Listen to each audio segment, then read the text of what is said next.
This is the Wellsville Municipal Pool. It opens every year on the first day of summer. How do you know the summer is really and truly over? My dad says it's over precisely 1 second after midnight on September 21st. And in between lies paradise. For those 12 weeks, every radio station plays your favorite song. Every can opener feels like it's in slow-mo, and every trip to the deep end seems more beautiful than the last. Submitted for the approval of the Midnight Society. Oh, joy! Let's rock. It makes me wanna fart! Dear Journal, it's me, Doug. You have it! Baby's gotta do what a baby's gotta do. That was a hoot! On your mark. Get set. Oh, here it goes! Jump out of the public pool and stick your face in a freezer full of blue tornado bars because we've got an episode battle to wage. Welcome, Slimesters and Gackoids, to Splat Attack, where we're taking it back to the Slimeville past. I'm your lifeguard on duty, Brett. And I'm your swirly-headed ice cream man, Alex. And Brett, what are we doing to celebrate the first day of summer? I'm glad you asked, Alex, because we have something special in store to beat the summer heat. We'll actually be doing a new format episode today, simply called the Episode Battle.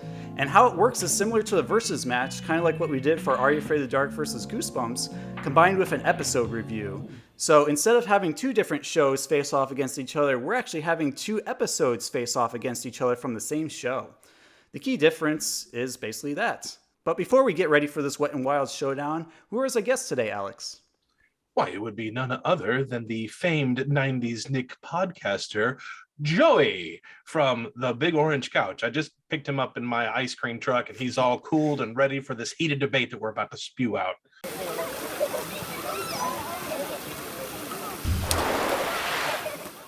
Oh, that's awesome. Thanks for inviting me today, guys. Thanks for reading that pre-scripted those words that I made you read, Alex. Well, that's all right. You're I'm welcome. pretty good at reading. I graduated in third grade. You forgot the part about greatest ever, but that's okay. I'll forgive you. Oh, was that? Oh, I didn't see that. Yeah, I need to get some bifocals. Well, that's all right. That's all right. I'll have to borrow Brett's. I'll pay you anyways. I do have to admit your track record is pretty impressive as a podcaster, Joey. Do you want to fill our Slimesters and Gackoids in basically what your podcast is all about and how you got involved with that? Yeah, my podcast is called Big Orange Couch, and it's with my best bud, Andrew.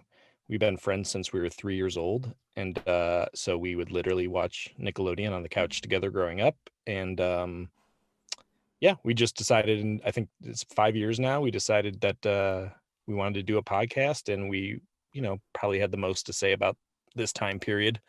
And so it's been fun. We do all sorts of different shows and formats, and we love being part of this community with you guys and meeting all these incredible people. It's been awesome. Yeah, I'm pretty sure most of our listeners, because we deal with the same type of content, are probably already familiar with your work. But if you are listening and you're not familiar with Big Orange Couch, give them a listen. They've got some great content, a lot of things to listen to, and a pretty good variety too. So check them out, please. They're awesome. Thanks. Yeah, definitely.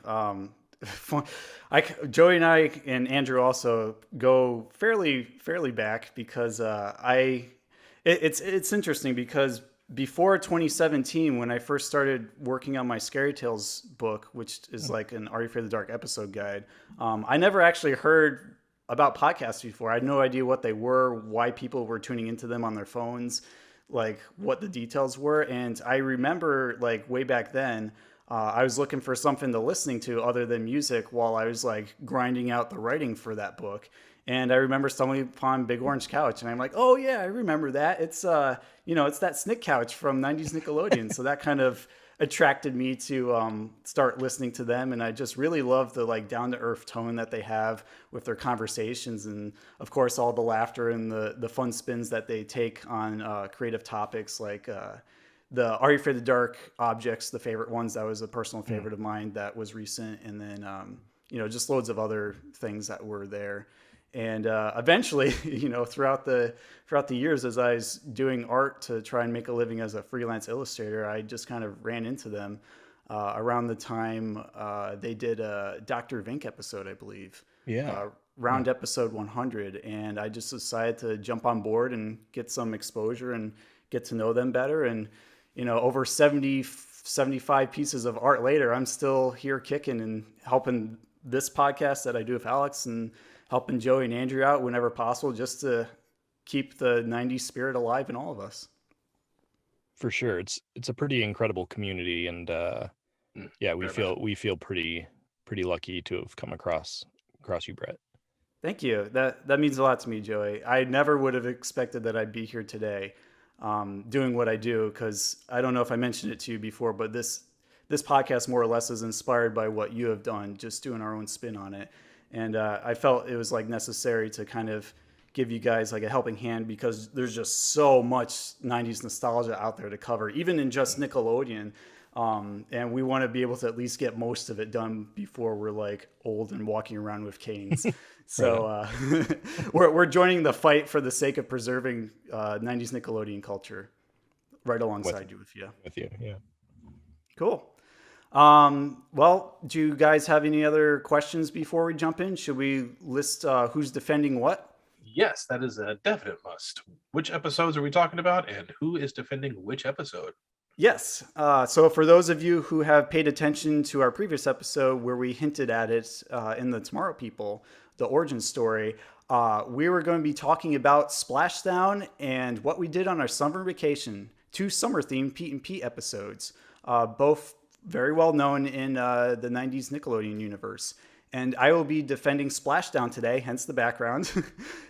And I will be defending what we did on our summer vacation, as they are dressed in winter garb behind me. Very appropriate. It's so hot, they're cool.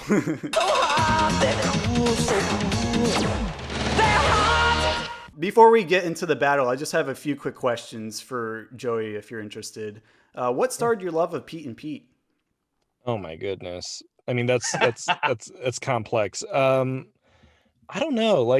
Other shows are really easy to identify what you love about them. Are You Afraid of the Dark? You love scary stories, or, an animated show. But Pete and Pete was just kind of this perfect niche of weird and musical.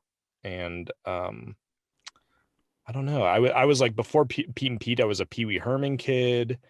And, all things strange. And at the time, you don't know it's really strange. You just think it's really cool and fun. Mm-hmm. And only in retrospect do I realize that I'm really drawn to odd stuff. But Andrew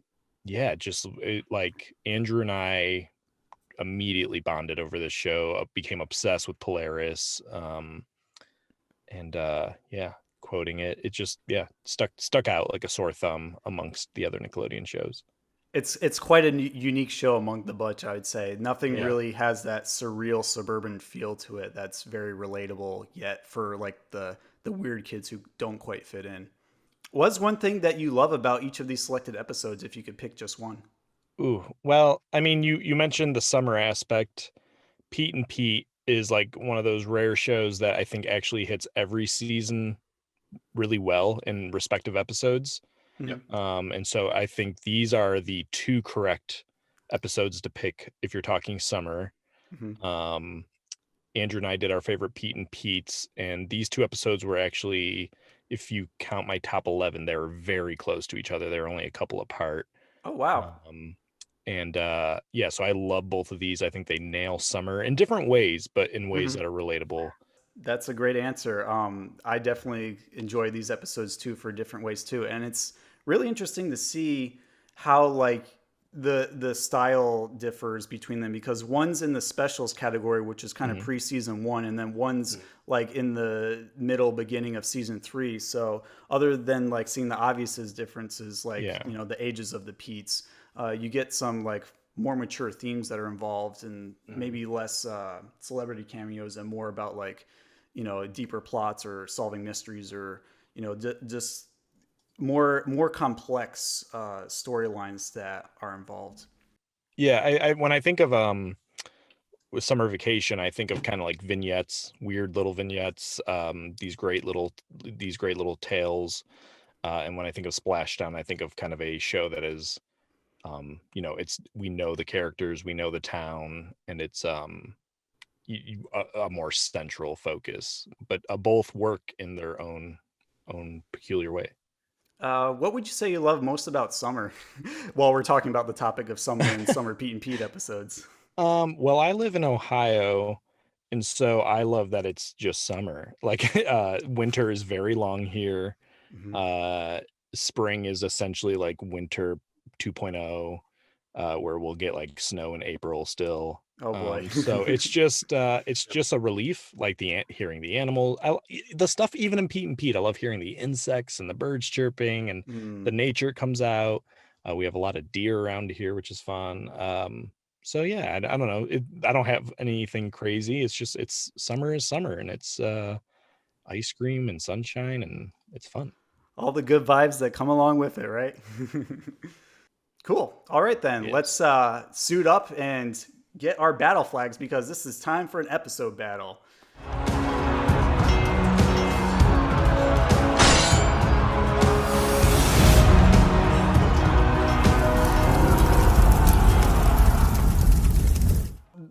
Just to preface this episode battle, The Adventures of Pete and Pete is a cult classic among its loyal fan base. It embodies all that is holy, alternative, and quirky in the best ways, while also being a time capsule of 90s culture, from music to guest stars to storylines.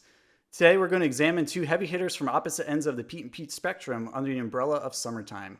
So without further ado, let's engage in the episode battle. Starting off, we have the second Pete and Pete special, What We Did on Our Summer Vacation, which first aired on September 9th, 1991, and was special number 2 of 5 before the official seasons began production. This episode was also covered on Big Orange Couch as episode 18 on August 20th, 2017.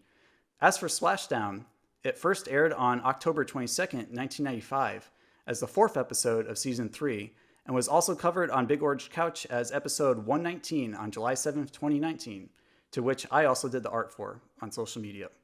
Yeah, that's a good one. That's a good piece of art. Thank you. Appreciate it. Yeah, Pete's doing his cannonball into the water, and Big Pete's like facing him, like blowing his whistle. Beautiful. It really embodies that summer feel. Yeah. Alrighty. Joey, will you do us the honors and list our categories for us today, please? Yeah, let's do it. We got 5 nifty categories. We have story. We have main characters. Of course, this is one I'm really looking forward to. The Citizens of Wellsville. Correct, right? Citizens of Mm-hmm. Yeah, okay. The use of summer theme, of course. And then simply why it's the better episode of the two. Sounds great. I'm sure we're going to have a lot to talk about for each category. All right. Well, I think we have to start with story, just in case there's people out there who, are fuzzy on the details. That'll set us a good base, I think, if we go with story first. Alex, do you want to start since your episode's first in Pete and Pete chronology? Sure. So for What We Did on Our Summer Vacation, the story begins at the end of summer. With Big Pete narrating and Little Pete in the background, usually playing on top of a car. And this episode happens via flashback, like quite a few Pete and Pete episodes do, with Big Pete doing the narration. And starts off on how the summer began, with going to the beach with Artie and attacking the waves, and spending time with friends, where you see Little Pete with his buddy sliding down a hill on a giant block of ice that freezes their butts numb to the point where Little Pete stands up. I can't feel my butt. Can't feel my butt. And then you have your signs that it's summer. And after that, they comment that it's not summer without Mr. Tastee. And Mr. Tastee is, well, if you're watching, you can see the character behind me. That's Mr. Tastee. If you're listening, it's the ice cream man, which wears a red and white striped suit with a giant plastic ice cream swirl head. It's the poop emoji, only white with But that's essentially what he looks like, and he's super friendly, very polite, and it's just all about wanting to do nice things for the kids. Just here's some ice cream, have a good day, and everyone, all the kids are super excited to see Mr. Tastee. And then after a while, Ellen is working at the Quick Picks or something to that effect. I think it was Quick Picks, which is a photo booth, not a photo booth, but a photo development booth. And they notice that Mr. Tastee has got some pictures, and nobody knows who Mr. Tastee is. That begins to really gnaw at the main group of the brothers Pete and Ellen, and they want to try to figure out who he is. And then Ellen has found that Mr. Tastee has got some photos that have been developed. And of course, little Pete is, well, let's look at the photos. Maybe we can see who he is. And he's been touring all over these fantastic landmarks, and he still has that giant swirl head on everywhere. But the one thing they notice the most is Mr. Tastee has nobody with him in any of these photos. It's just him. And that's when Ellen begins to realize that this guy must be lonely. And they start to go out of their way to try to bond with Mr. Tastee, but they don't know how to go about it. So they just make small talk, and it's fine, but it's not quite clicking. And then they start asking, can we help you? I just need to wax the ice cream van. It's like, oh, well, can we help? It's just a one-person job. And then they start asking about being friends, and then he's, no, we can't do that. I'm delivering ice cream. That's all I'm supposed to do. I'm just bringing you ice cream. Is that not enough? And then he begins to take these ice cream. Take this ice cream, please. Just take it and go. And they're very confused by it. And by them trying to connect with Mr. Tastee no longer shows up.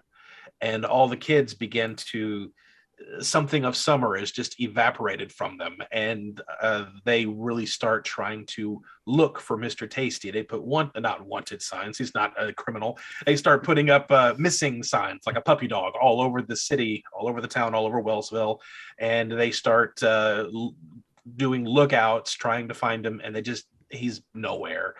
And they come across another ice cream man on the beach, and it's just not the same.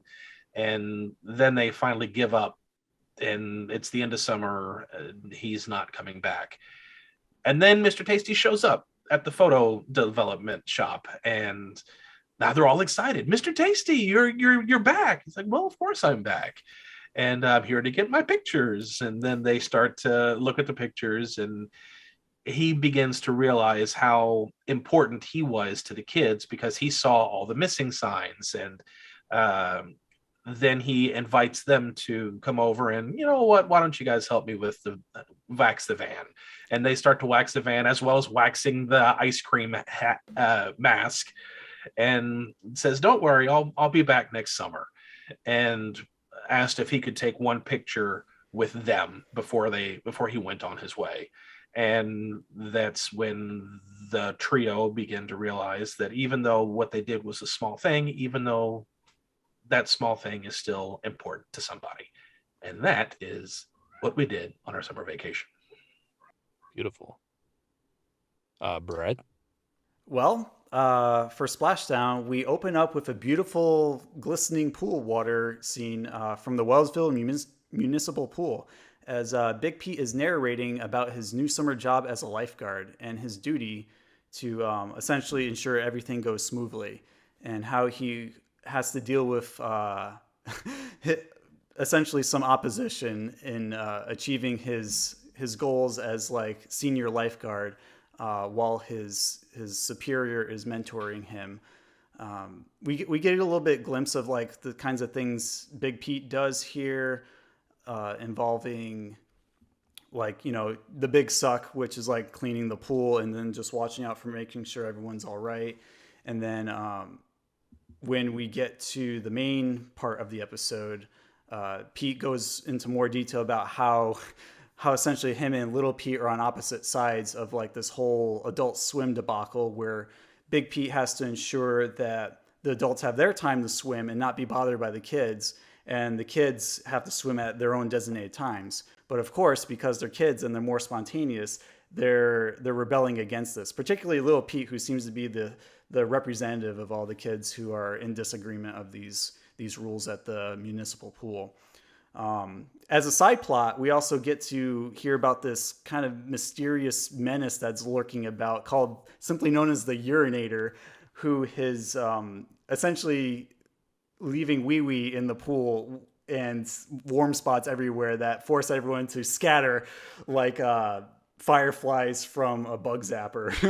It's quite a lingering threat, and that's just one more thing on Big Pete's plate that he has to essentially usurp in order to rise to his senior lifeguard status, and also sit on that very cushy Hydro Thruster 2000 Krebstar lifting chair that overlooks the entire pool. So, you know, it's one of those cases in season 3 where Big Pete is kind of dealing with his responsibilities as he's getting older as an adult, and also noticing girls more because he's trying to impress this girl at the pool who's catching his attention, that's swimming around. But at the same time, he's still trying to remember his childhood innocence without it letting get too out of control, which little Pete tends to represent. And, you know, we see him wrestle with that internally, where he tries to be on little Pete's side, but he also has to like go against him for the sake of succeeding with his goals.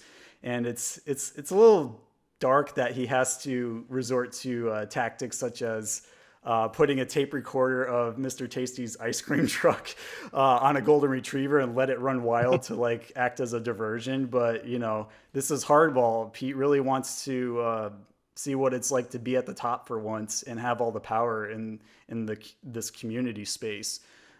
So, you know, the tension rises between him and his little brother as a result with each act that escalates. You know, you have him pretending to be Mrs. Blowtard in the pool to try and like fake being an adult in order to get into Adult Swim, and also riding a jet ski around the pool just to cause some commotion and waves.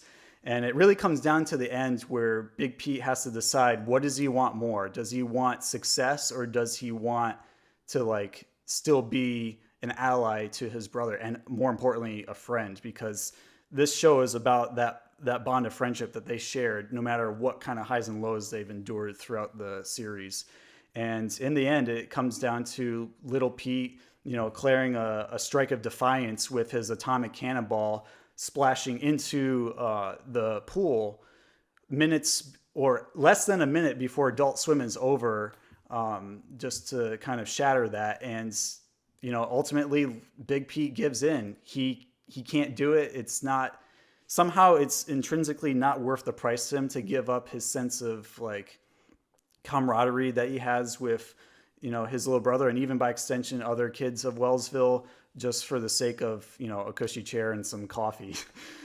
So when he dives in and decides to join his side again, everything kind of loosens up, and the adults join the kids, and they all have a bunch of fun, and the rules just seem to magically dissolve into the water, along with, you know, with all the tension on this beautiful summer day. And with the help of Monica's swifty scout work, she uncovers the urinator with a giant tub of wee-wee sea to be none other than, dun dun dun, Matt Uplandlinger, the lifeguard who's been actually training and overseeing Big Pete.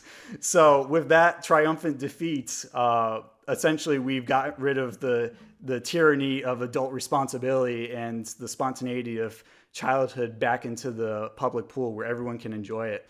And we essentially bookend the episode with the way we open it, except this time there's a pool full of happy people playing around, enjoying summer to the fullest. Love that last shot. Me too. Also a rare instance where Polaris plays the monsters loose in Pete and Pete. Oh my gosh. What a tune. Yeah, I love it. It goes on. It's one of their longer songs too on the album. If I remember. There's that pause. There's like a minute without music, and then it kind of drifts back. And I actually used to kind of have to edit my mixes. I would chop off the end of the song because it would just go too long. All right. So I would like to hear, maybe going back to Alex, I would like to hear maybe what you think, like the strength more than, Brett's episode. What do you think the strength of your episode is over his, or your story, I guess I should say? So two things in particular. One, I love the mystery of this episode. Pete and Pete doesn't really do a lot of mystery episodes. I mean, you have the phone episode where it just keeps ringing, but nobody knows who Mr. Tastee is, and that's really intriguing. And not only do we not know who he is, why are the ice cream men so afraid to befriend children? And the other thing I really like about this episode is it's really centered around having a heart for somebody else, because they're very, very caring about somebody who just seems to be lonely. And then once that person goes missing, they want to go above and beyond just to find him. And so they can, one, be there for him, and two, to get their summer back. But that's secondary. Primary is they're worried about him. And that's not really something we see a lot in Pete and Pete. We usually see a lot of rivalry or a lot of just absurdity. It's rare we see a whole episode dedicated to the well-being of somebody else. Brett, what do you think as far as Splashdown goes? I think it's a very clear-cut storyline, and I like how it makes allusions to what we did on our summer vacation with Pete opening up on the front of the car like he did, but just much older, and also with the little Mr. Tastee prank going on. I think Splashdown's strength lies in a more fleshed out, focused story, complete with an actual villain. I don't know if we really have a clear villain in what we did on our summer vacation, except maybe Mrs. Blowtard, but she doesn't seem that threatening. She just seems like a kind of a passerby that's interesting to look at for a moment. Matt Uplinger, I think, is very imposing as a lifeguard and is constantly both somehow stringing Big Pete along, but also pushing him away from keeping him from his goals. Particularly like the moments where Big Pete has to like use the big suck pool vacuum on the pool at night, and just as he happens to see, you know, the girl of his interest taking a night swim, and he sees an opening to like get to know her better. Of course, he's flanked by Matt Uplinger, of course, just taking a night swim as well. We don't even know if it's his girlfriend or if he has an interest in her too. But it's like, ooh, this is a guy you really want to love to hate, and somehow make sure he gets his comeuppance at the end. And to really see that come home with the reveal of the urinator's true identity, it's very powerful and satisfying in that sense. I also think that I mean, kind of obviously it goes without saying, but the pool segments in Splashdown are much stronger than what we did on our summer vacation. I know there's a few moments where like it's funny how they echo each other in a sense, or refer to each other, because Little Pete and Big Pete were also at this pool, but this time the lifeguard is Den Cleary, and I don't really understand Little Pete's true motives for defying him in this special, but we do get to see him like jump off the board like over 269 times, and you know, eating his hamburger underwater just to like piss the lifeguard off for whatever reason. I guess it's on his bucket list to do before summer's over. I really do like the shots of the pool here, but I don't think Den Cleary is as nearly charismatic nor villainous as Matt Uplinger. So I'd have to say the focus and the strength lies in not only the clarity of the story and how the pacing moves along for the plot, but also the satisfying ending that everything's kind of wrapped up in a bow, and Big Pete remembers that what's truly important in life is his family and, you know, his brother, and also by extension just having fun versus being too focused on his goals on his journey to the top. In each of your episodes, what would you guys say is, you think, the strongest scene? Like, what is the strongest moment of your respective episode? For what we did on our summer vacation, it's easily the ending scene with Mr. Tastee and the brothers Pete and Ellen. To see that he's still there and they're very elated that he's okay. And then he's taken his guard down and he's very welcoming of them. And he's very touched by the fact that they've spent most of the second half of the summer trying to find him. And then he lets his guard down for a moment to just, okay, let's do something together. And don't worry, I'll be back next summer. And then they're proud of the fact that they were able to at least speak to him in some way. It's not as powerful a moment as the Artie and Little Pete goodbye, but I'd put it up there pretty high among some of the more touching moments. I would have to say Little Pete's atomic cannonball. I mean, I would even argue that what he started and what we did on our summer vacation finally came to a head in Splashdown, where he finally just did that big blow you out of the water moment where it's like a middle finger to the establishment and say, I don't care about your rules. I want to do what I want to do. And everyone who believes in what I believe in is going to follow suit. And sure enough, Big Pete was able to cave in and join in on that. And it just had a ripple effect, pun intended, to just encourage everyone else to dive in there too. And I really enjoy that just sense of sticking it to the man to just enjoy having fun. I mean, it's summer. That's what you do. Why do you have to follow rules when it's like 100 degrees out? Well, would you guys want to move to main characters maybe? Sure. For Pete and Pete, Big Pete mostly serves as the narrator. There's a few times when Little Pete does, but most of the time it's Big Pete. And I love that he was directly involved alongside Little Pete for a big chunk of this episode, because a lot of times there's the subplot with Big Pete and the subplot with Little Pete, and then he just, here's what I'm going through. Oh, by the way, Little Pete did this thing, and that's about where it started.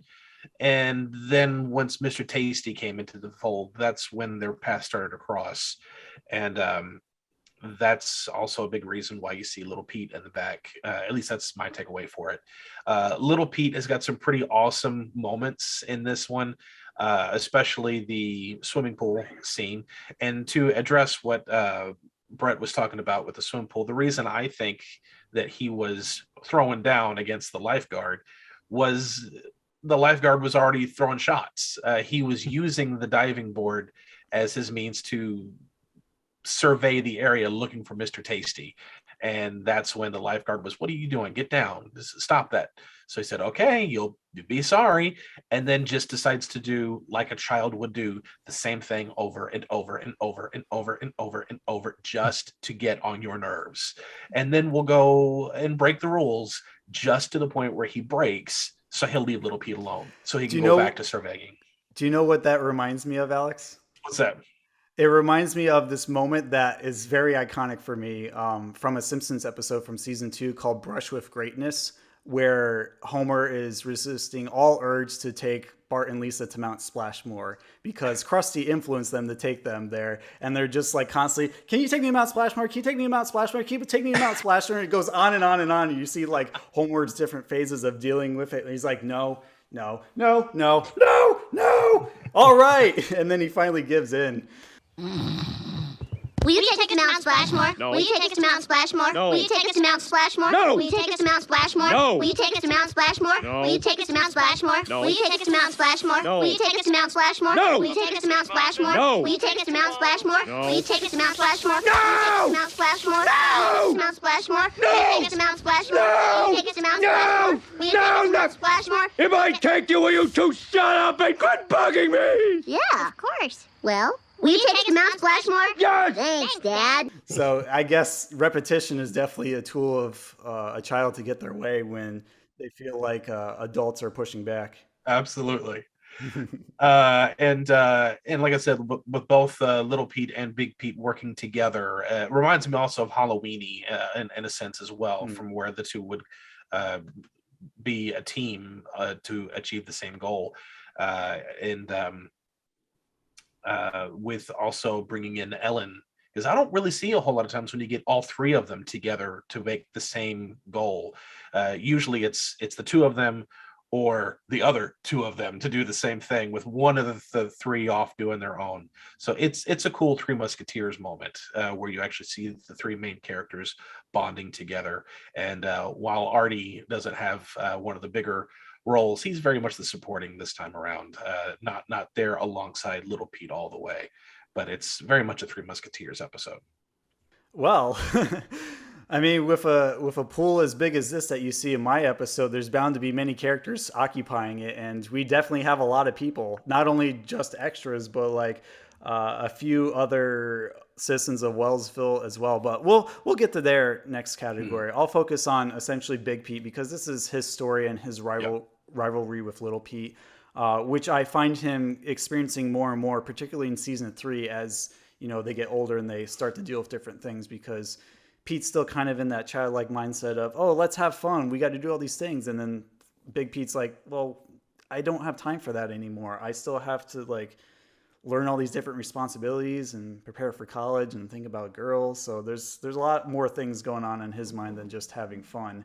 And I think, you know, in addition to just having two opposites kind of butt heads on who's right in terms of like how the pool should be governed, we also get a few good supporting roles in here as well. We have obviously Matt Uplinger, who's the lifeguard / urinator / villain of the episode, who's just very poignant. He has a similar feeling to like Pit Stain to me, but he's got something more detestable about him. I can't quite put my finger on it. Like Pit Stain at least seems like slightly sympathetic with his backstory that we learn about in like The Last Laugh, but here it's like I don't have any reason to sympathize with the lifeguard, especially if he's enforcing all these rules that I don't like, which I guess makes him a more powerful villain.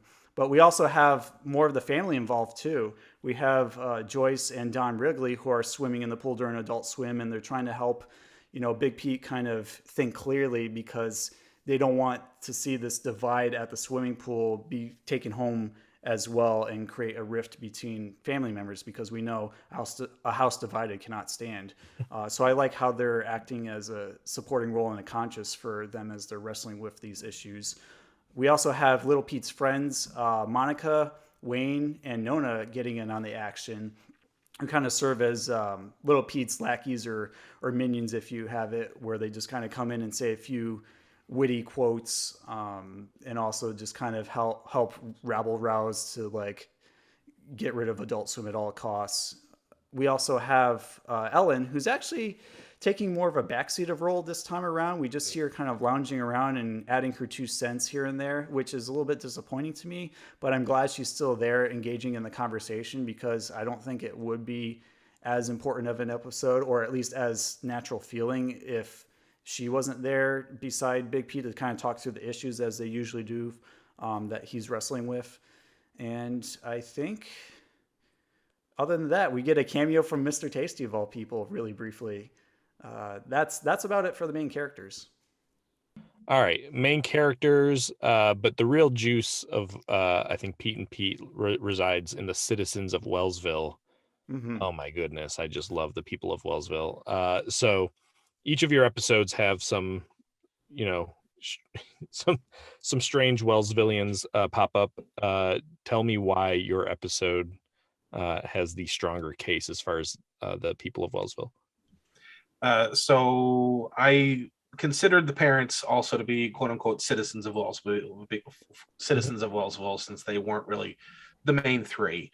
Right. So the reason I liked this episode also is because you get a bit of additional information of some of the major characters, which I forgot to mention in the last one. This is the first time you see that Little Pete has a second tattoo, because he had that one on his back, which we didn't know about till this episode. Yeah. But you also get to hear about how the mom and dad met, and through using a metal detector at a beach, which I thought was really fun. Correct me if I'm mistaken, but I don't really remember, especially when this episode came out, a lot of people using the term sweet as something that's cool. I don't know. I don't remember people using that at that time. Yeah, I did notice that when Artie said it, and I'm like, huh, I didn't realize that was a thing back then. Because Artie had said it when he was at the swimming pool, being the new lifeguard, twirling the whistle around his neck, and then he was giving an affirmative, oh, sweet. Like, wait a minute.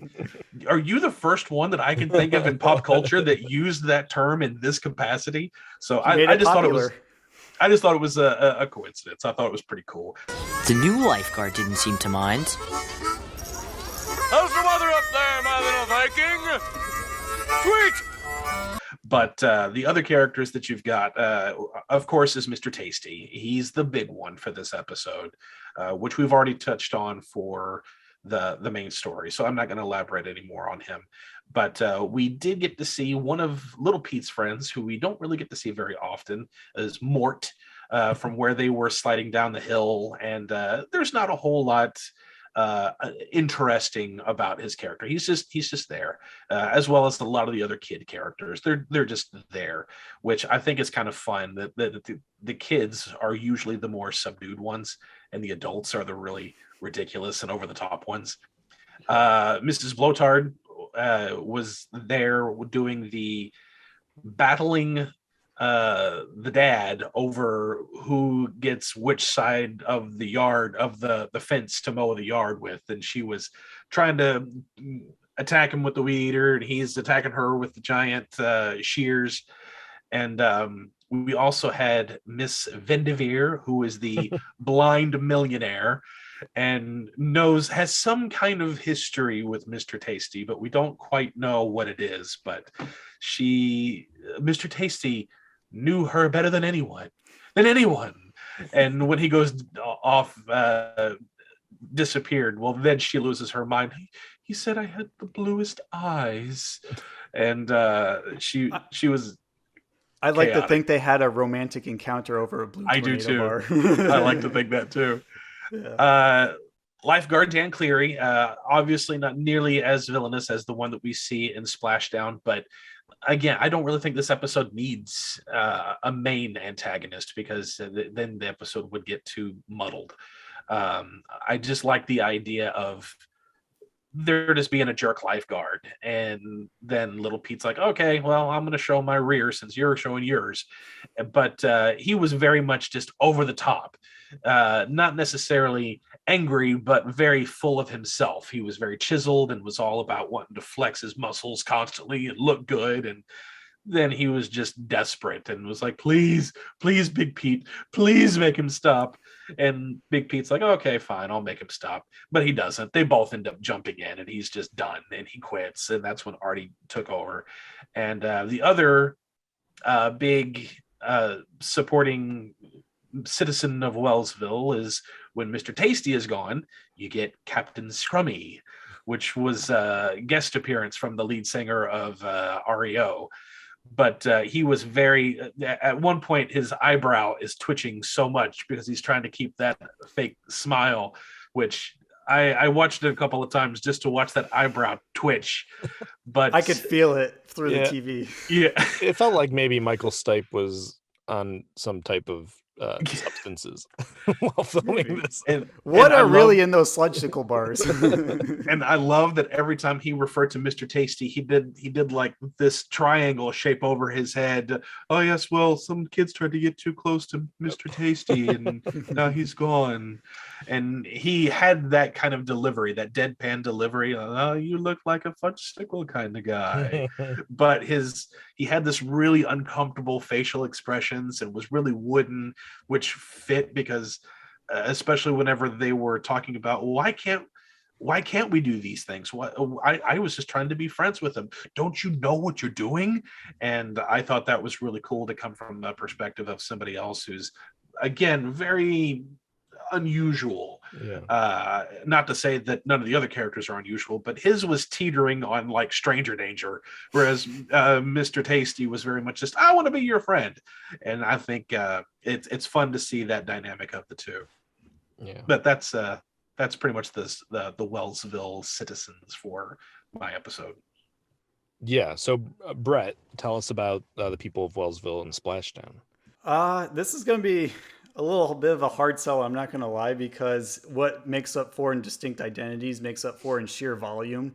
Like, There's literally hundreds of people in the pool. You can't even see them all. And if we had the season 3 DVDs, I could pick them out individually. But because I'm watching bootleg copies that were recorded from the end, like decades ago, it's a little bit hard to make out most people in the pool, aside from like Miss Blotard, who gets not only a recurring role from Alex's episode, but also like a little bit of spotlight with like little Pete disguising himself as her to get into Adult Swim. A great moment. Yeah, I love it. It's unusual, and it really makes you think, how powerful is that vacuum? Like, if you just let it go everywhere, what would like get sucked into its tube? Like, I don't know who else I can really point out that I didn't already cover under the main characters. Of course, you have, the brothers Pete's family there. You have Ellen. You have little Pete's 3 friends. You have the villain. You have I don't know what her name was specifically. My girlfriend told me she was from Step by Step, apparently. Big Pete's love interest. She was always there as like, hey, you want to come over here? And then, of course, Monica would like, I don't even know how to describe it. So it deflated the tension whenever Monica would show up and say, oh, all good here. No warm spots around here, when like he's having an intimate conversation with this love interest. And then immediately she's like, oh, okay. And then just promptly swims away. And Pete's left there stewing in his own remorse. I think it's Linda, right? Is her name Linda? Maybe? That's it, Linda. Yes. Okay. Yeah. So there's a few like noteworthy citizen Wellsville here, but really it just feels like the whole neighborhood is in this pool, which I really like in terms of getting a sense of the breadth and the community that's going on this particular summer day. Which community member in each of your episodes makes you think the most lasting impression? The one you think about? Mr. Tastee. Yeah. Easy. Mr. Tastee. I feel like that's a given with yours. It is. It is. That's a hand-me-down. That's a given. Yeah. I feel like it's a tie between lifeguard Matt Uplinger and Little P. I found their opposition really powerful, and I really love that Viva la Revolution sense of rebelliousness that Little Pete embodied with his atomic cannonball, and just like trying everything possible to bust through these tight restrictions that are preventing him from having fun and enjoying summer.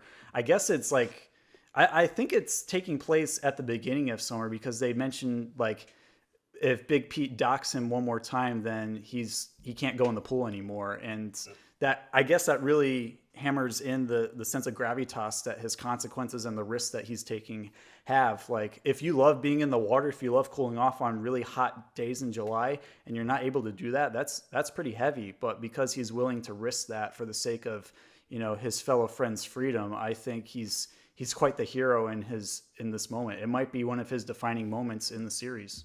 Uplinger is a good choice too. One of my all-time favorite lines, "Thank you, Mr. Java, for being so good to me." Exactly, with the Krebin Nuts coffee mug. "Thank you, Mr. Java, for being so good to me," as I drink from my mug. Yeah. All right, perfect. Well, this is a big category coming up here. Use of summer theme. Which episode do you think really nailed you at the start here? You guys kind of hit on the fact that like Summer Vacation is a bit more about like the tragedy of the end of summer, where Splashdown is a little bit more about the hope of the start of summer. Mm-hmm. So each are kind of in this different frame, but which do you think hits it better, the theme of it? What we did on our Summer Vacation hits it better because it encompasses not just one facet of summer, whereas Splashdown is just mostly about swimming.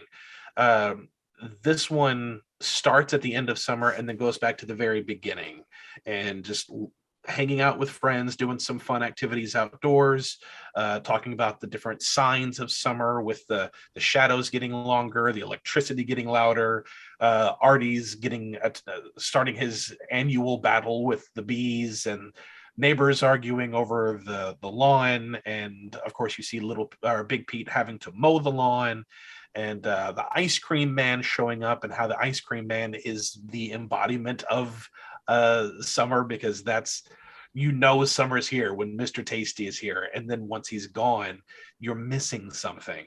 And also going to the beach and going swimming, it has all the main activities that you would see that take place all through the summer.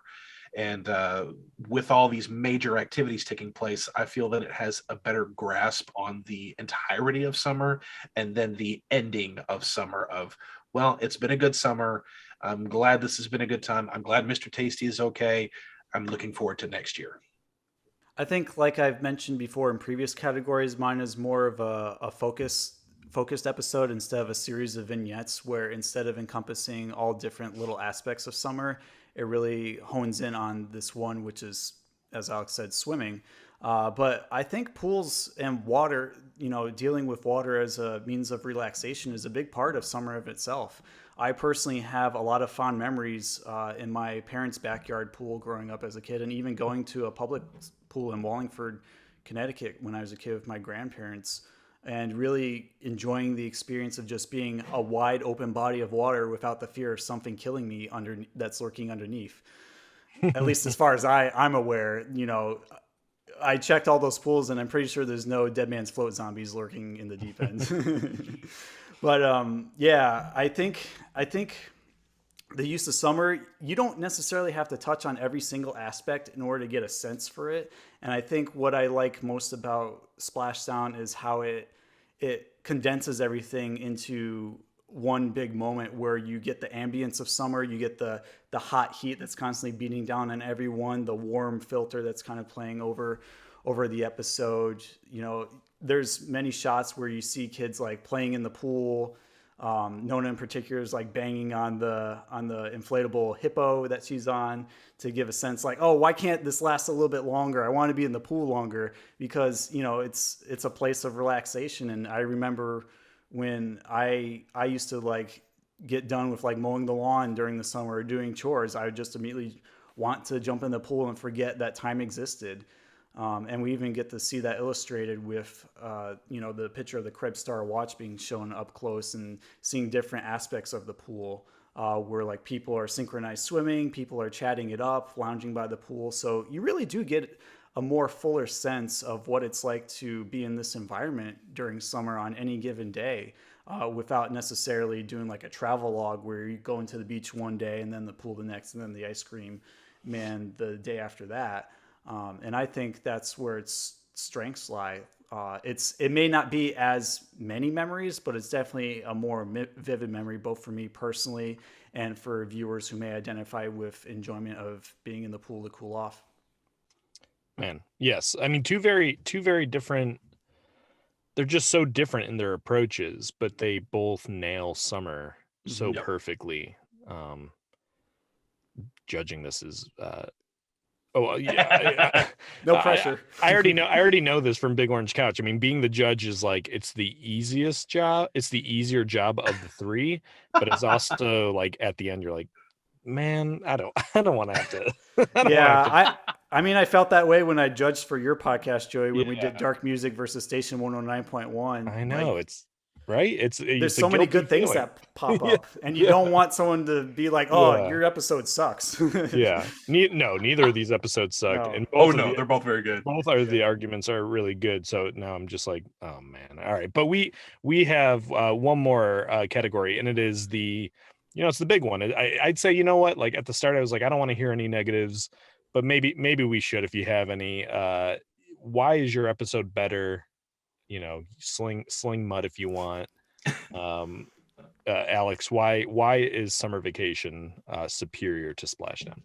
Well, while Splashdown is a lot about a feud, this is about the brothers and Ellen all about putting themselves aside to do something for someone. And where Splashdown was more about little Pete wanting to stand up for the kids swim, whereas Big Pete was not so much. It was put you in your place.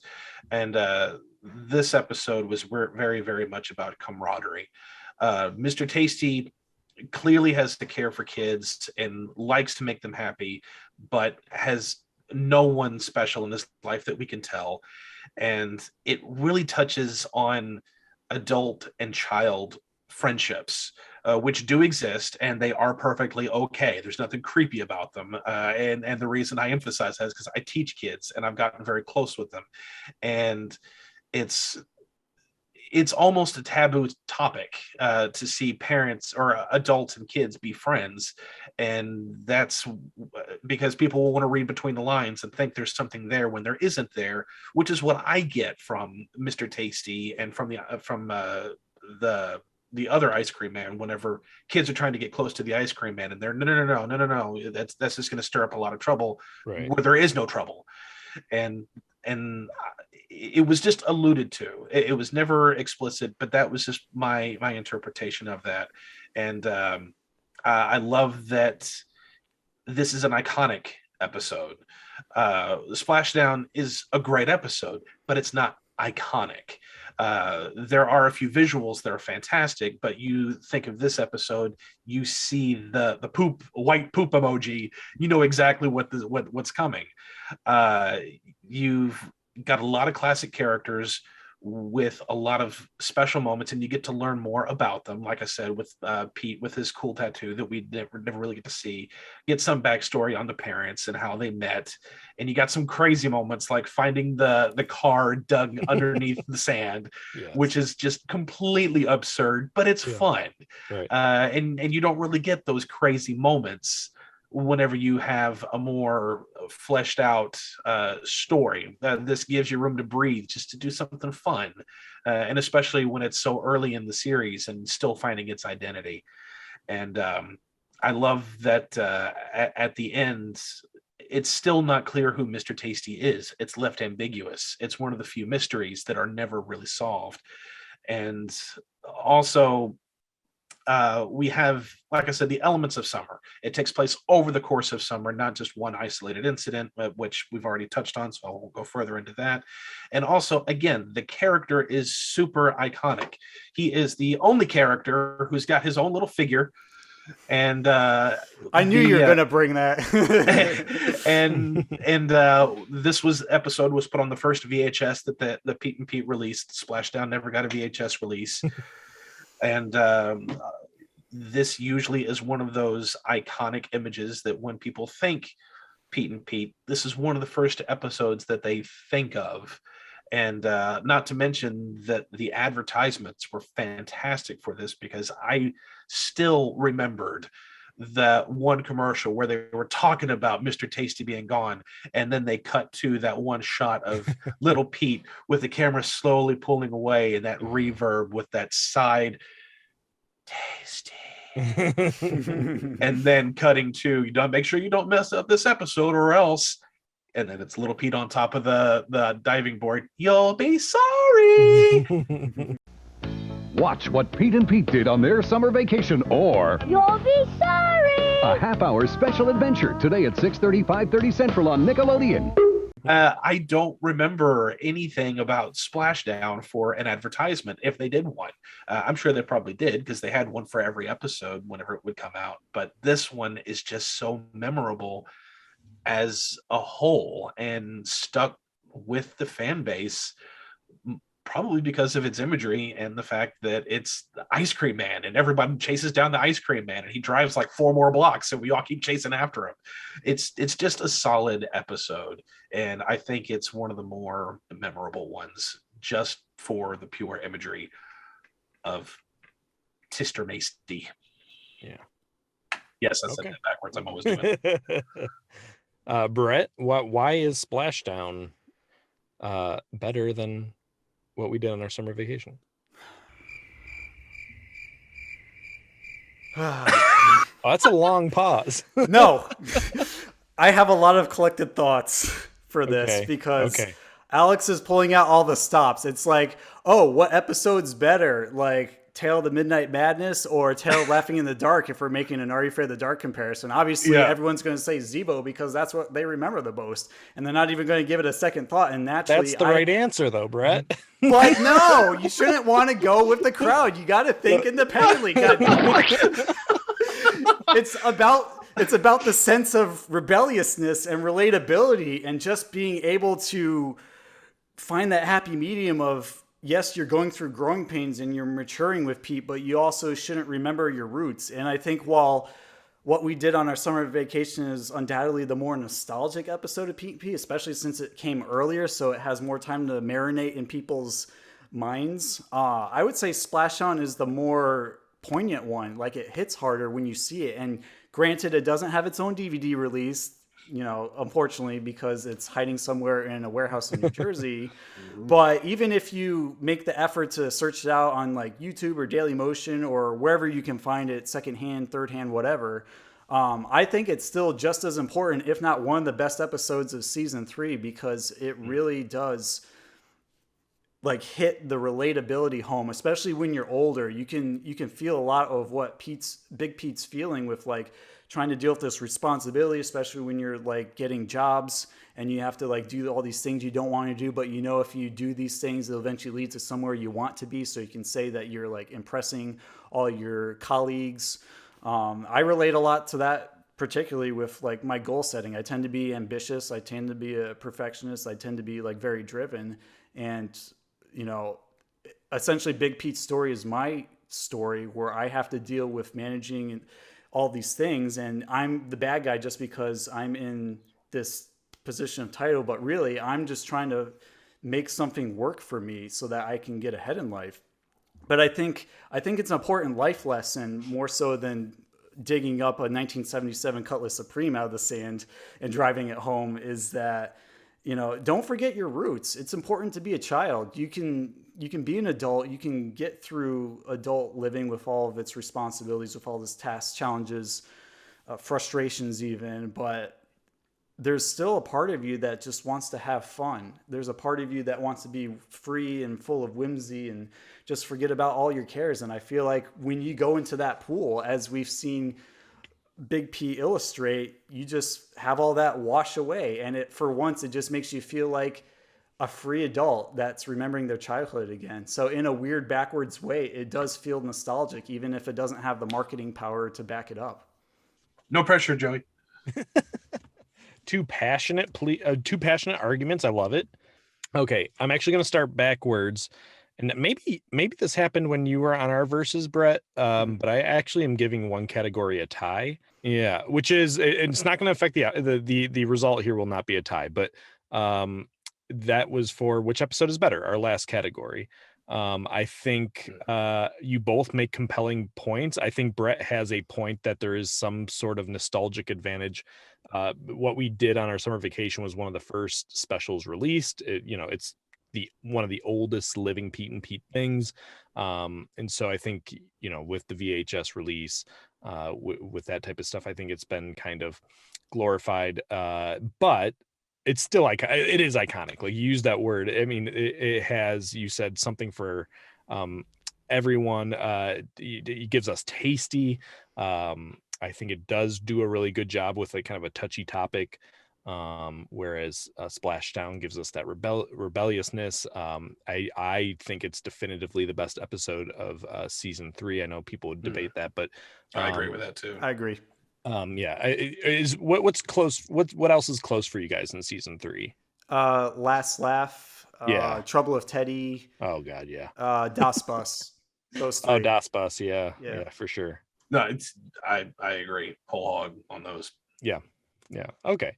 So on that one, I just I was torn because when Alex started talking, I was like, well, yeah, like for sure, this is the better episode. This is, so classic. But I think Brett has a strong point in the fact that there's a huge disadvantage to the fact that this episode's just never been released. You can't stream it, you can't buy it. And so I think it's faded a little bit from memory. So I'm gonna give a draw there. Okay. Going to story, I gave this category to Summer Vacation. I prefer Pete and Pete episodes with what Alex called the shared dilemma. And I also think it's really cool that there's a mystery that all 3 kids are trying to kind of solve together. I love any Nickelodeon story where it's like trying to look out for someone who's lonely. I think Andrew and I strongly have disagreed on this episode, but like the tale of apartment 214, I'm a real sucker for that one because I feel so terrible for that old lady. Yes. I actually relate to that one because my grandmother's living her life right now.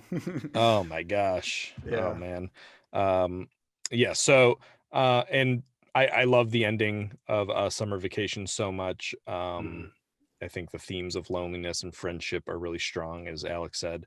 Obviously, no hate towards Splashdown. It's the more classic, I think, approach with Pete and Pete of the rest. The relationship between brothers, kind of on different pages, but not wanting to be enemies.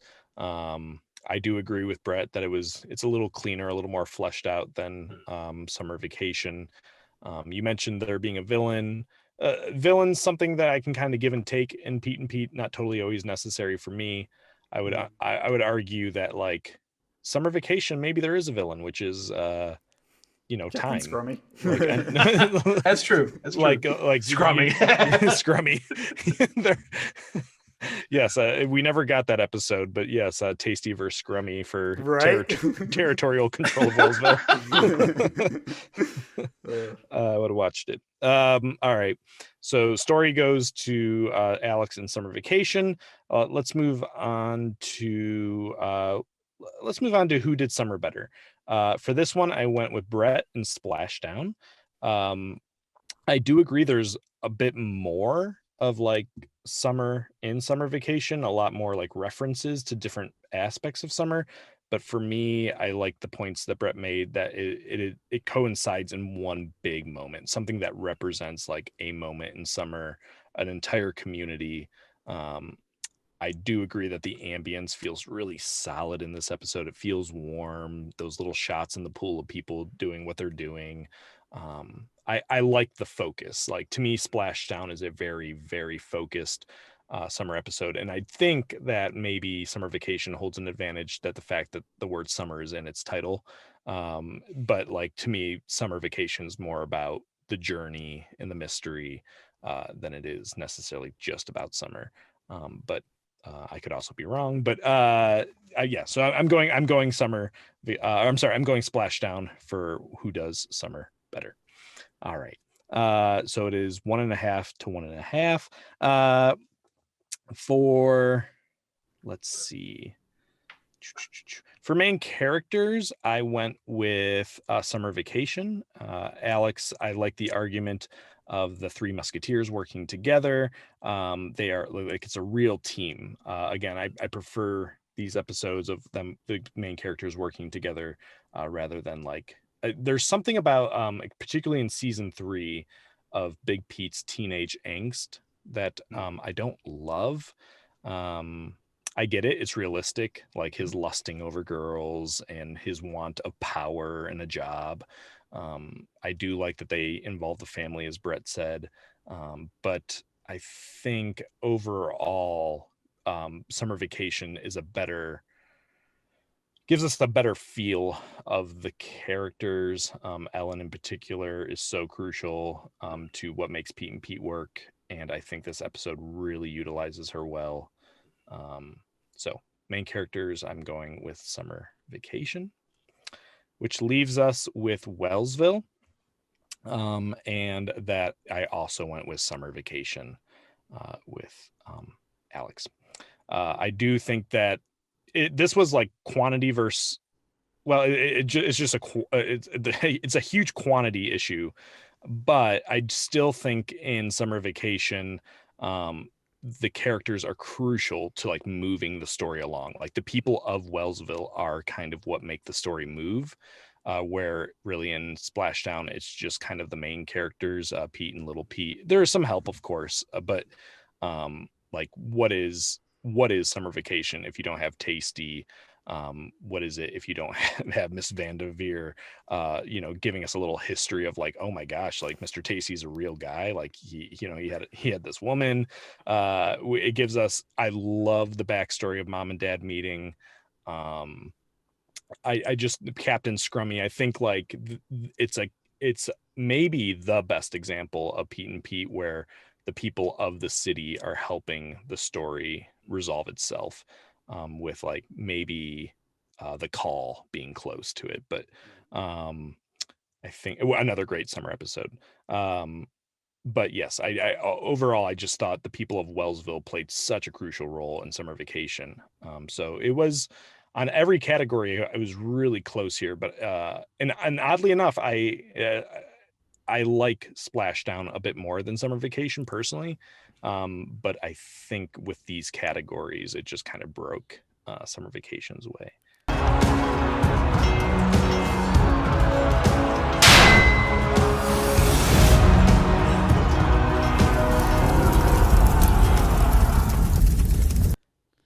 oops, I should have planned this better. and the funny thing is, because we've done 2 episode reviews or 2 episode battles, and I was the judge for both of them. And going into it, I had one episode I clearly have a favor to, and neither times it won with the categories. I was like, okay, well, just going on these categories, there is a clear winner. That happens a lot for us too, where whoever the judging will say like, oh, well, I definitely thought I was going for this, but yeah, just I think the categories really matter. But you both did. I think you both highlighted what makes these 2 great. Yeah, episodes. They're both great episodes. Definitely. And we keep getting more and more followers and listeners. And Pete, we especially have some who are late 90s. And Pete, the whole franchise right now is still on YouTube. Yeah. So if you've not seen these episodes, go check them out. They are fan-freaking-tastic. Yeah, definitely. And the quality is not too bad, which is nice.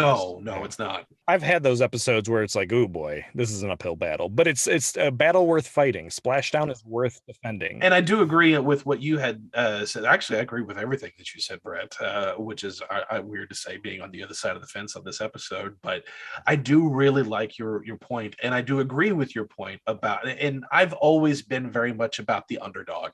And I love that you had pointed out that even though this episode is iconic, your episode is just as important and if not overlooked, which is a criminal thing for Pete and Pete. So totally, it deserves far more recognition than it gets. I feel like in terms of little like nuanced story bits, what we did on our summer vacation starts the conversation and Splashdown ends it, because there's a lot of like Easter eggy type overlap going on here, like with the parallels of the Pete's at the pool and also the references to Mr. Tastee and even side characters like Miss Blowtard. It just kind of comes full circle where we have, Splashdowns at the beginning of a summer, but later, and then what we did on our summer vacations at the end of the summer, but earlier. So it's like a weird like time paradox going on, but it all like feels complete when you see both of these in the scope of the series. And side note, every single time I watch Splashdown, I always think of the swimming scene on the Sandlot. Oh, really? Oh, yeah. There are some parallels there. One thing Andrew and I have talked about before, and I think is true here, and I think it's a slight advantage to summer vacation, is that it's so early in the run that it forces us to get to know the characters in a very intense way that Splashdown doesn't have to do. Like Splashdown, we know them. Even Mr. Tastee, right? The song on the dog, like we know what that is because summer vacation built the foundation. So there's like a little advantage in just the fact that it aired earlier and that they had to kind of teach us about these characters. Yeah, right. It makes me wonder how different the Pete and Pete universe would be if they swapped places in the chronology. Like if we didn't meet Tastee and we only got a hint of him at the beginning until season 3 when he shows up in an ice cream truck. Right. Again, I don't know why I constantly make Are You Afraid of the Dark references on this podcast, but it makes me think, well, what if Zebo wasn't episode 2 where everyone had a chance to be terrified by him and have him as the almighty Are You Afraid of the Dark god in their head instead of like Ghastly Grinner or the Night Shift Vampire or, the Quicksilver Demon, anything you could think of that's also a formidable villain. But it's not about Zebo. It's about the idea of him. Well, yes, the idea is what's so good, but also the episode's so good. I'm sorry, we're not here to talk about. we'll have to make a Laughing in the Dark focused episode to have you back on for that. Yeah, I love Laughing in the Dark, but okay, cool. Well, I think that was a well fought battle, guys. Thank you so much for participating, Alex, defending your title. Joey for judging. That was a very fair, intense battle. So what we did on our summer vacation, what do you guys want to give this for a rating? I absolutely love this episode. It is top tier Pete and Pete for me. I give this triple S. Very appropriate, especially because it's iconic. Joey, what would you like to rate it? So I'm going maybe controversially with double S, Splat Standing. I think it's an incredible episode, but for me personally, it doesn't go in it's not in my top 10 of Nickelodeon episodes or anything like that. So it's not even my top 10 of Pete. It's number 11, but it's not my favorite Pete and Pete. I can hear Andrew going boo in the background from here. He's doing his patented. Oh, come on, yeah. Yeah. I know exactly what you're talking about. Yeah, he's disappointed in me for sure. Yeah, but you guys stay true to yourself, and I'm with you on that. I'm going to give this an S, splatterific. I would love to give this a higher rating, but personally, I try to view 90s Nickelodeon one step with nostalgia goggles, one step with nostalgia goggles removed, and as like how it holds up today. And as much as I love the nostalgic feelings of what we did on our summer vacation, it doesn't really feel like somehow the punch doesn't really hit hardest with me. I love Mr. Tastee. I love the feelings of summer, of like getting ice cream. But I don't really like, I like having deeper stories where we see characters really wrestle with internal conflict. And the vignette thing really felt like the photo theme that was going on throughout the episode, where, Big P opens up with like showing different photos and using them as transitions to like different locations and moments of summer that they had, which, is fine. I appreciate that. I love reminiscing as much as the next guy, but it doesn't go deep enough for me. So I can't in good faith give it a perfect rating, even though everyone in the comment section is like, boo, you suck. You should give it a triple S because it's Mr. Tastee and that's all that matters. But I can't. I got to stay true to my roots like Joey. I'm just going to give it an S. I like Mr. Tastee, but I don't like beaches either. I don't like swimming in them. They're very salty. I don't like going to the beach. I don't like dealing with the sand. I like pools because they're clean, they're safe. You can see everything underwater and you can just zone out and play with pool toys and just relax, kick back and look at all the sights and sounds. Is it fair to say you beat up the ocean, Brett? I did beat up the ocean and he never came back to my house again. So yes, what we did on our summer vacation is S for me, which is weird because it's still a high rating, but I make it sound like I'm giving it a D. No. It's still above and beyond your typical Nickelodeon fare. It's just not absolute top tier Nickelodeon fare for you. For me, it did hit that emotional impact, especially with the being who I am, and the fact that I teach kids and that I have that camaraderie with them, and that taboo of you're an adult male and you have this relationship with kids. Yes, I do, and they're awesome, and I love them, and so that's a big reason why it hits so much with me. All right, well, for Splashdown, what do you guys want to rate it? And for that one, I give double S. It doesn't hit as much as the summer vacation, but I still love this episode, and it still goes above and beyond and is still very, very memorable for those who do take the time to go watch. And it's the best episode of season 3, which again, you and I agree with. It's a fantastic episode, and I love seeing the brothers now that they're older, arguing, fighting, but still being true to themselves and not forgetting their camaraderie, I guess you could say. I totally agree with that. I'm going double S's here. I also think Splashdown is a double S. It's by the criteria of the rating system here, I think it's the best episode of this season.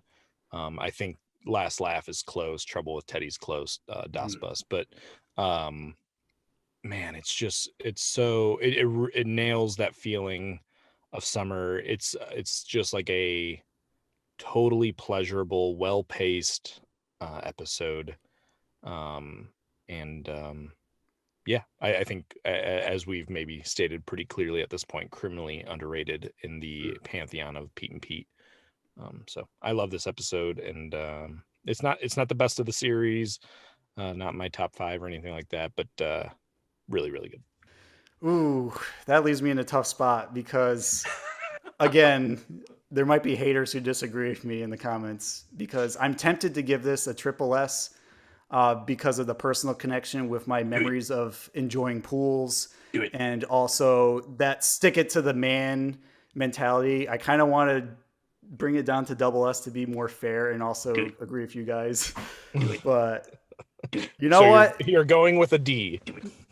No. I'm going to give it a triple S because I want to stick it to the man.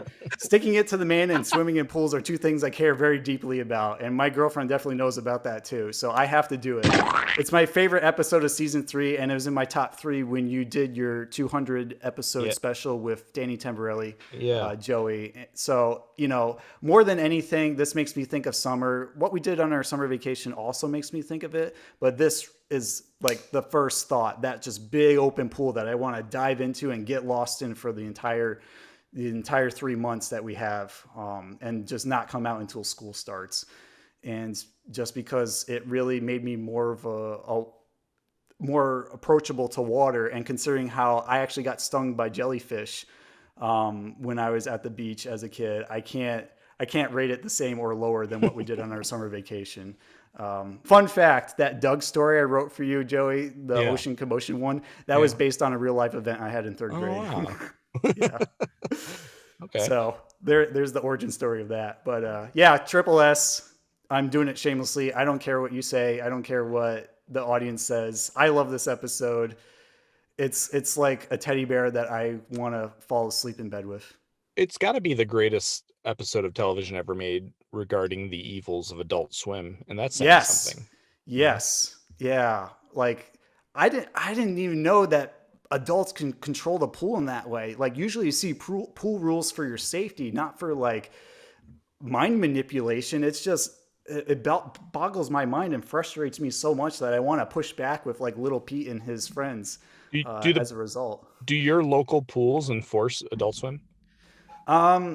Not the one I used to go to in Wallingford, but I have heard of other pools in the area that have. So I just think it's a very strange concept. There is a public pool here. There's one that's just out in the community, and then there's one that's at the YMCA. YMCA does do an Adult Swim, and the public community pool does not. Okay. Yeah, the one by me does, and as an adult, I'm embarrassed. I just feel bad for the kids. Yeah. Do you feel like little Pete has infected me? I mourn for their lost time. I feel that. They have so little control over their lives when parents and teachers and authority figures are telling them what to do to show them the way. And it's like, why can't we just give them a few moments of spontaneity and joy? Like, it's not asking for much, I don't think. But Lil Pete definitely has a strong point. You know, you can like control the beaches, you can control the streets, whatever, but you can't control the pool. This is our turf. And before we dry off and head into our closing of the episode, we're going to do a segment called Say What? Say what? Say what? Say what? Say what? Say what? So for Say What, the basic premise is Joey and Alex are going to guess who said these memorable quotes, and it's going to be a mix of quotes from both episodes. So I'll tell you the quotes, and then you'll have to guess who it is. And whoever guesses the most of them after the end of, I think we got 7 today, wins bragging rights, I guess. Oh dear. Maybe I'll send you some Mr. Tastee and Captain Scrummy and Pete with a sludge sickle stickers. Oh my Lord. This is definitely like Andrew's strong suit here. I am not the trivia guy, but I'll try my best here. Channel Andrew's energy. Oh, I'm very chill and I'm very hairy now. Okay. Yeah, we were surprised when we saw him for our holiday episode. Oh, me too, man.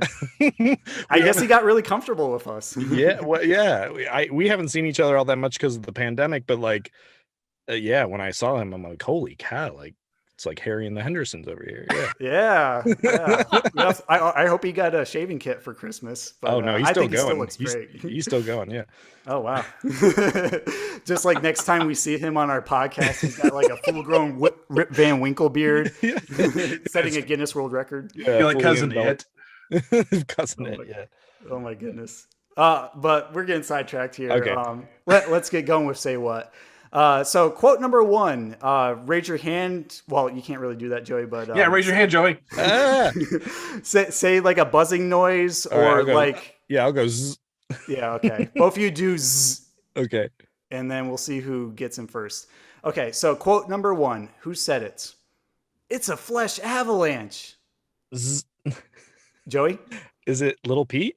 It is Little Pete. Okay. He said that when admiring Miss Blowtard's arm flub. Oh, yeah. We just stare for hours at the hypnotic swaying motion of Mrs. Blowtard's colossal arm flub. Look at that flub go. It's a flesh avalanche. That's right. That's very hypnotic. Or as Nutty Professor put it, Jello arm syndrome. Yeah. Yeah. I love that with my grandma when I was little. I would purposely walk up to her and start like kind of poking at it and see how many repetitions. But I was really cool. I would go blah blah blah blah blah blah. Just like now as an adult, I'm like, oh man, my grandma was a person. Like, yeah, you can't get away with that. Like a cat batting a little like bell ball. Yeah. Oh, my grandma had that too.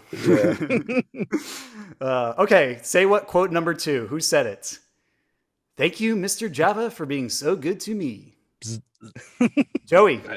That's got to be Uplinger, Matt Uplinger. You got it, Matt Uplinger himself. He loves that Krebs coffee that he drinks every time he's up there, and as a result, he didn't know where to go, so he went in the pool.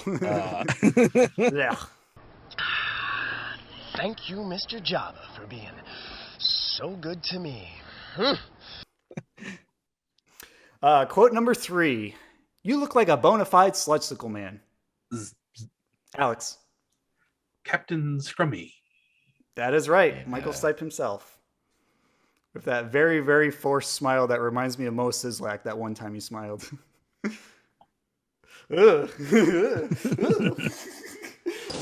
You seem like a bona fide sludgesicle man. Okay, so far we have 2 for Joey, 1 for Alex. Quote number 4. In this chlorinated wonderland, one person was in charge of preserving the peace. That person was me.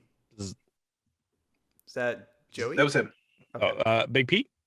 That is Big Pete. That is his opening narration for Splashdown. Yeah. In this chlorinated wonderland, one person was in charge of preserving the peace.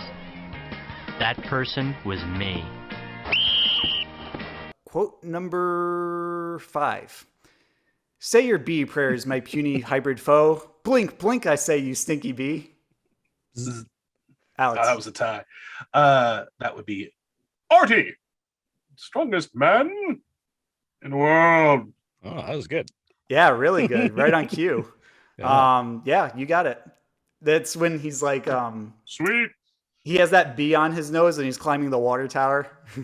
Yes. Say your bee prayers, my puny hybrid foe. As he zeroed in for the kill. Blink! Blink, I say, you stinky bee! I don't know how he kept his balance. I thought he was going to fall off with the way that was shot. Quote number 6. Because there are some things in life worth dying for. You used to know that. You used to care. So go ahead, destroy me. My splash will live on. Bzz. Joey. Little Pete. You got it. It is my favorite quote of the episode, maybe even of the season. It just feels very defiant and like, this is what I stand for. I'm not backing down. It's like, it reminds me of like that famous newsreel moment where the guy's standing up to the tank in Taiwan, if I remember correctly. It's just like, the little people versus the establishment. Yeah, Tiananmen Square. Yeah, it's a wonderful moment, and Pete and Pete does these so well, which is like just the reminding of the adult, or in this case the teenager, of like of what matters really. Yeah. Exactly, and he definitely holds on to his childhood innocence throughout the entire series, surprisingly well too, without Artie by his side in season 3. Yeah. Yes. Yeah. Because there are some things in life worth dying for. You used to know that. You used to care. So go ahead, destroy me. My splash will live on. All right, so final quote, and this is for the game. I am what summer is. Fireflies, thunderstorms, butt sweat on the car seat, and when it all goes, I have to go with it. Alex. Mr. Tastee. That is correct. Nice. I am what the summer is. Fireflies, thunderstorms, butt sweat on the car seat. And when it all goes, I have to go with it. Yeah, that is a very poetic line that he had, and I couldn't. Butt sweat, so poetic. Yeah. I mean, there's butt sweat on the Hydro Thruster 2000, but it wasn't so like beautifully interwoven with all these other symbols of summer. Yeah. Yeah. No, that is a great line. Both these have very poetic endings. Yes. But that ending of Summer Vacation, of them walking into the twilight in the rearview mirror. Oh. Yeah, that feels great. Boy, it doesn't get much better than that. Yeah, it feels like I somehow lived through 1991. I think that's when it came out. Yeah. It feels like particularly late 80s, like that real sweet spot of like technology meeting nature in a weird sense, and just like really down to earth hominess that you get from little interactions. For sure. Yeah. So that was Say What, and believe it or not, Joey won. I think he had 4 points to 3, if my fingers are correct. So congratulations, Joey. Thank you. Alex, thank you for potentially letting me win. Thank you. It seemed fair to me. Oh no, there was only that first one. I was like, "Do you know this one? Do you know this one?" I'll give you a chance. I'll give you a chance. And the rest of them, you were. It was an honest. Yeah, in education we call it wait time. Cool. Well, that was pretty fun, and I'm glad we revisited that segment again, twice in a row, actually. We actually have a Mona's Mailbag segment before we go, though, because we have 2 letters that are worth sharing. Mailbag! These are for you!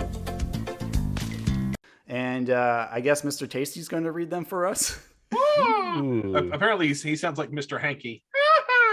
Okay.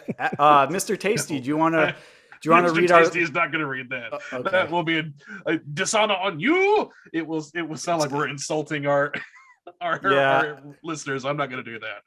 Yeah, I could attempt it, but I honestly don't want to do his character dirty. So yeah, it would come off super rapey. I'm not going to do that. Yeah. Joey, since you have the notes, would you like to read this one? Because it's actually from a shared friend of ours, Justin. Sure, yeah. Justin is our old pal. Love Justin. He says, Hey guys, in response to the episode question, which 90s Nick game show would we want? I'd say Salute Your Shorts. You could have levels where stealth and survival are key. Evading UGG, like in Donkey Lips and Sponge Way In, and Sponge Goes to the Movies. Both great evading scenes. One at the snack stand, of course, one of the movies. Puzzle solving levels like in The Treasure of Sarah Madre and Donkey Lips Crush Undina. Sports levels like Toilet Seat Basketball, Telly in the Tennis Match and Capture the Flag. Trivia bonus rounds between levels from the Radio Calling Contest. Boss fights with Thud Mackey, Ellen, and Zeke the Plumber. Oh, yeah. An entire spin-off game or mini game like Guitar Hero with Budnick, where you get to play White Snake or Metallica. What do you think, Justin? That'd be fun to do. If you did it like the, just because I never played it, and outside of just watching the clips from editing the episode together, but the Rugrats Search for Reptar, where it's a free roaming place, and you'd go to the different essentially mini games.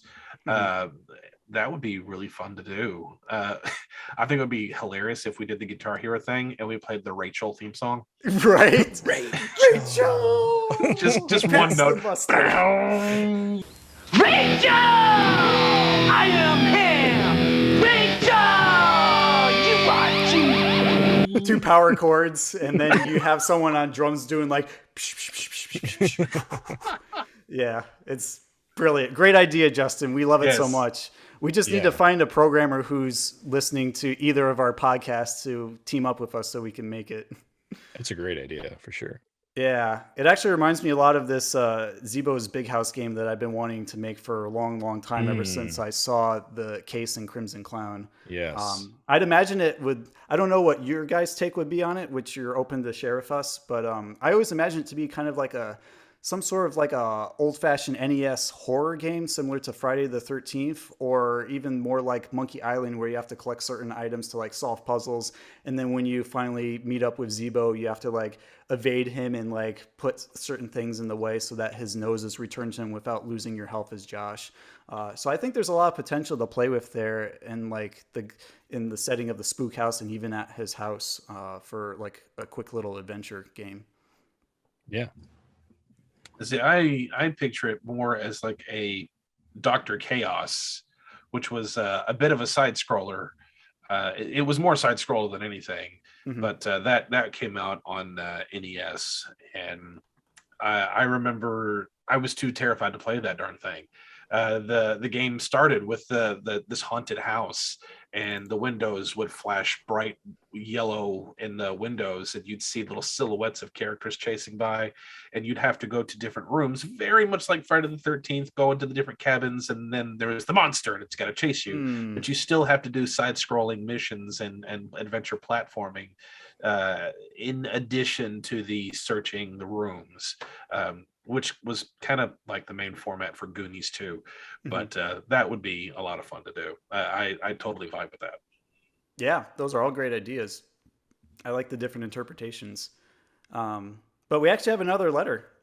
This comes from our newest podcast fan, Matt Gordon, who actually got our Guess That Artifact segment correct. And he actually wrote this to me a while ago when we were talking. And he said, "Thanks for the mug, Brett. That was super cool of you guys, and I'm looking forward to it. A couple of days ago, I watched your episode with Jim Jenkins about Doug's Lucky Hat. That's awesome you had him on. Doug is probably one of my favorite Nicktoons, and it was cool to hear some of his thoughts and stories. I really enjoyed the entire episode. I used to work on a show called VO Buzz Weekly, and one of the highlights for me was when I got to work with Billy West. I made sure to wear a Doug shirt that day. LOL. See attached photo. All the best, Matt." And I'm actually going to share the screen real quick so you can see the photo that I was talking about. Hopefully, Joey, you can see it on your end despite not having video.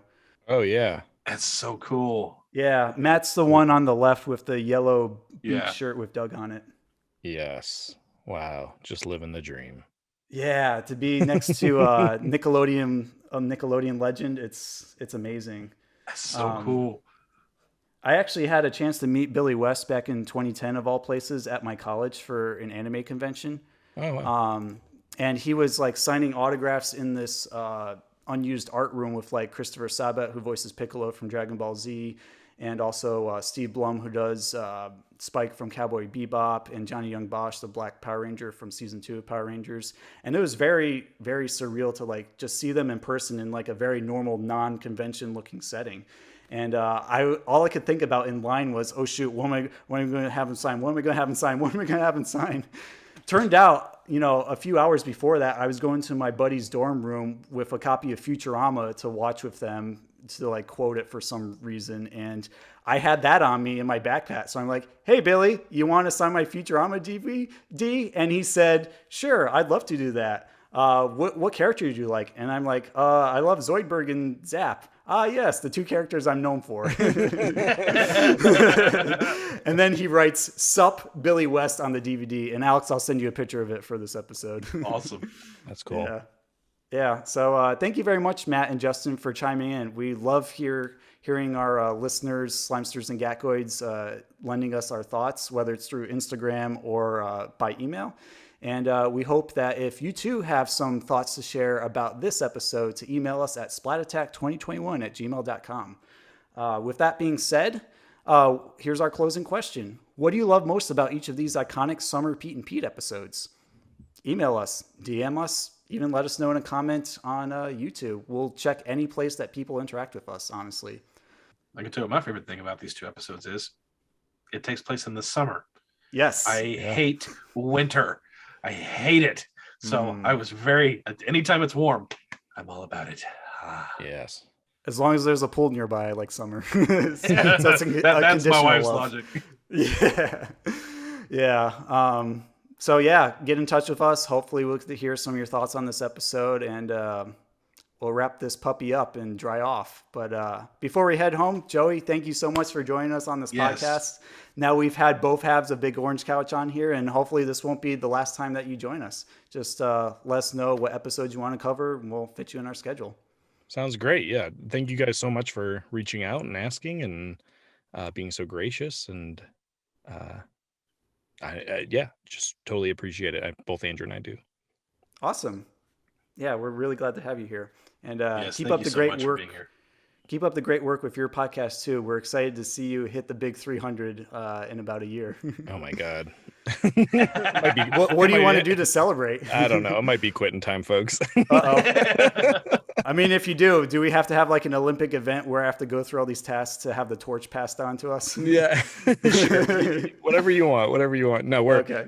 Yeah, we're excited to. We've definitely been slimming down to like just stuff we want to absolutely talk about at this point, and but it's been sense. Fun. Yeah. Well, keep on going. We're rooting for you guys, and we just love all the content that you've done and inspired countless people to tune into you.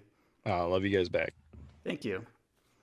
All right, Slimesters and Gackoids, it's time to get out of the pool because both adult and children's swim are over. Pool's closing. And next week, once we dry off, we're actually going to head to O-Town, to the sandy beaches that we've kind of gotten a preview of in episode 21, where we played Rocco's Dangerous Day. But we're not going to be reviewing that again. No, sir. We're actually going to be doing an episode review of Rocco's Modern Life, Sand in Your Navel, and we're going to be joined by our friend Kelsey of Slime and Slashers. So that's going to be a lot of fun to talk some Rocco with her and see why this is kind of a controversial episode and also memorable for many Nick fans who grew up watching it. Until then, Alex, will you drain the slime tank for us, please? Aye, co-captain. Be sure to grab 2 blue tornadoes and a pineapple for us before Mr. Tastee drives off in the sunset. Oh, shoot. I thought you wanted sludgesicle bars. I mean, he was just kind of handing them to me. You don't want these? They're melting in my hand. Please take them. Hey, Captain Scrummy, wait up. I got to give these back to you. Splat you later. Thank you, Mr. Java, for being so good to me and all you gut buckets out there. Have a great summer. See ya. Stay cool. Reprise the theme song and roll the credits. Hard to believe, folks, but it's time to say goodbye. Nighty-night. Hey, check us out next time for more adventure and another great legend of the Hidden Temple. What'll we do till then? Chill for a couple. We'll be back. You're on, Nick. And it was time for the superhero to move on. I declare this meeting of the Midnight Society closed. Oh, bye-bye. Oh, talk to him, please. He'll listen to you.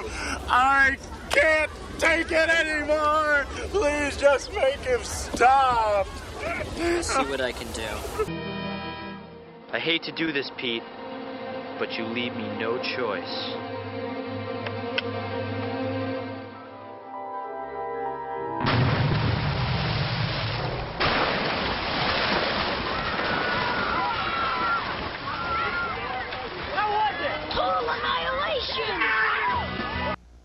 Watch what Pete and Pete did on their summer vacation, or You'll be sorry. a half-hour special adventure today at 6:30, 5:30 Central on Nickelodeon.